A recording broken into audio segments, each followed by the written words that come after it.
Като видях огромния ферман, който сте написала, госпожо, реших да ви отговоря с видео.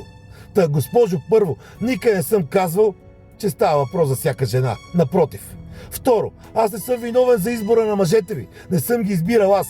Не съм ги възпитавал аз. Не съм ги търпял аз.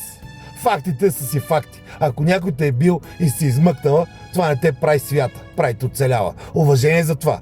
Но да превръщаме всяка лична трагедия в щит срещу всякаква критика, това вече е удобно. Не е истина.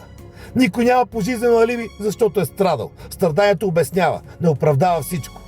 Фитнесът е воля, да. Грижа за себе си, да. Но да се продаваш онлайн като продукт и после да се обиждаш, че някой го нарича продукт, това е лицемерие, не е травма. И още нещо. Не нападам жени. Говоря за поведение. Който се разпознае, проблема не е в думите ми. Истината понякога боли повече от шамар. Разликата е, че шамара е насилие. Думите са огледало. Ако това ви връща в дупката, значи дупката не е от мен. Аз само светвам лампата.